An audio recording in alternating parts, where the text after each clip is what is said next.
In this video, I'm going to continue prototyping the music app, and what we have already is we have a tab view with 5 tabs, and I've started working on this library tab. What I did was I created a column, and then I added a list, like essentially a list of Apple.ListCells. One thing I noticed after recording the last video was that I made a slight mistake when I created that column, so I just want to fix that up before we continue. So that column, when I dragged it out, it got anchored to the bottom. So you can see there that it extends all the way to the bottom. The idea of columns and rows for that matter is that they auto size depending on their content. So you don't really want to anchor it to the top and the bottom.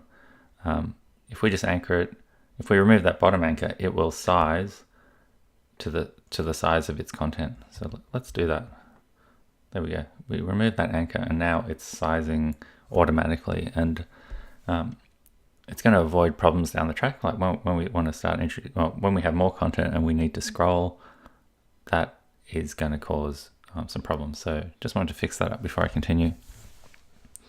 Okay, so let's head back to this. What we want to do is, when we tap on playlists, we're going to create a new view for that playlist's content. Okay, so let me just create a new element for that. So I'll call it playlists. And so that we can actually see really clearly what's going on here, I'm just going to set this to have a different color. I'll go with orange. It doesn't really matter. And what I want to do is drag out a navigation bar. So a navigation bar is the thing that appears along the top of the page, and it shows the title and also contains things like the back arrow. So we're going to want one of those. Now, when you drag these out from the design, from the element library, you might make the mistake of snapping it to the bottom of the safe area. And now that Apple's introduced this notch and other devices are following, there are these safe areas around the notch to prevent you from putting content up behind there like that. The thing is, with this navigation bar at the top, we actually want it to anchor to the top of the view like that, not to the bottom of the safe area. That's so that it'll extend all the way up. Okay, cool. So let's add the title, playlists. Okay, and I think that'll do for that view at the moment. Let's continue and see how we can hook it up. So we'll go back to the library. Okay, what we want is that when we tap on these items, they create a new view. So we've created the playlist view, and we want to bring that view in when we tap on this. And the way iOS apps and other similar platforms work is that they use the concept of a view stack. So it's essentially as you go down in the hierarchy. So we start out at the library tab, we go to playlists, and from playlists we might go into the playlist details, and then we'll go into an album or a song, and then etc, etc. And then each one of those levels of hierarchy is just a new view that gets added to the view stack.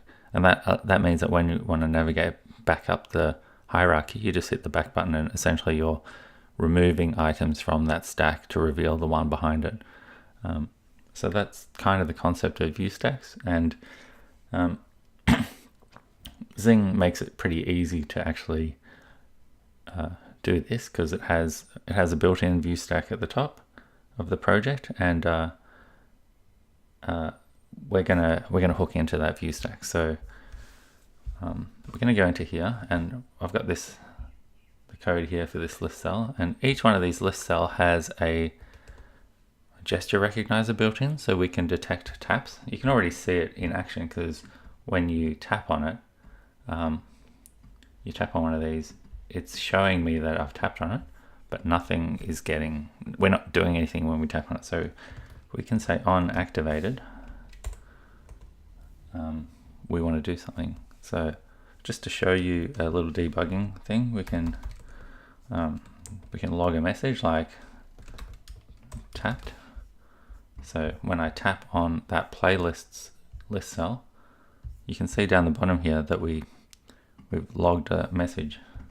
Every time I tap on it, it adds a new tapped message to the system log. Use that when you're not sure, or if you want to debug something, but we'll remove it for now.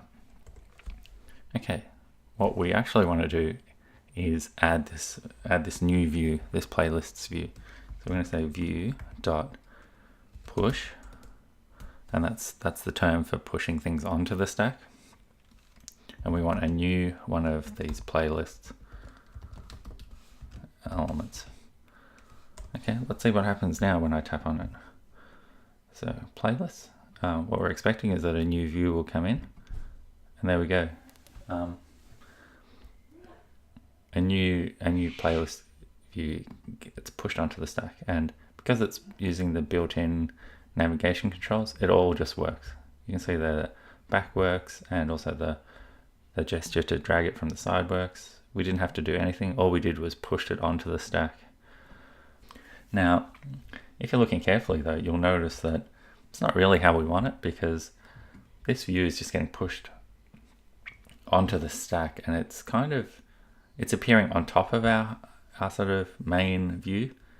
We don't really want that. We want it to appear, we want each of our tabs to kind of have their own view stacks, so that I can go into the playlist view but still navigate around the rest of that. So it's actually really simple to do that, because Zing tab views have their own built-in view stacks. And to kind of change this so that instead of pushing it to the top level view stack where it just gets added to the top on top of everything, all we need to do is say, hey Zing, we just want to keep this view that we're pushing within this context of this tab.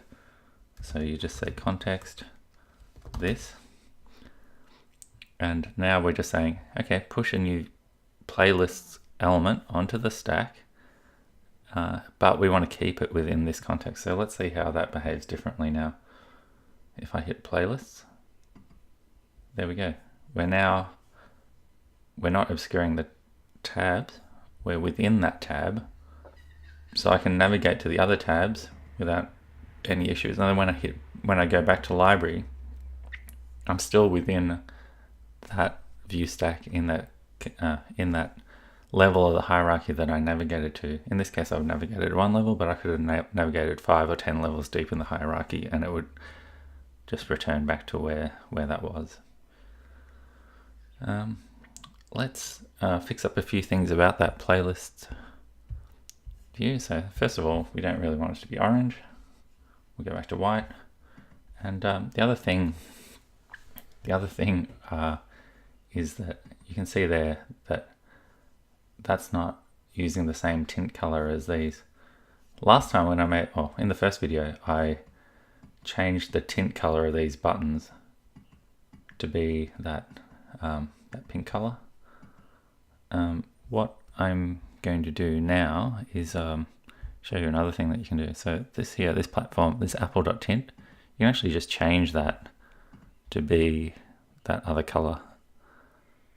And now that's automatically picked up that color.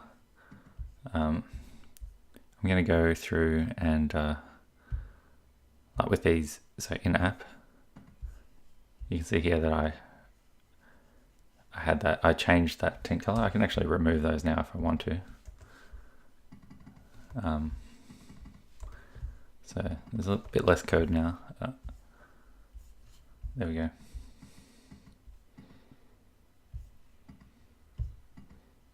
All right, I'm going to leave it at that for now.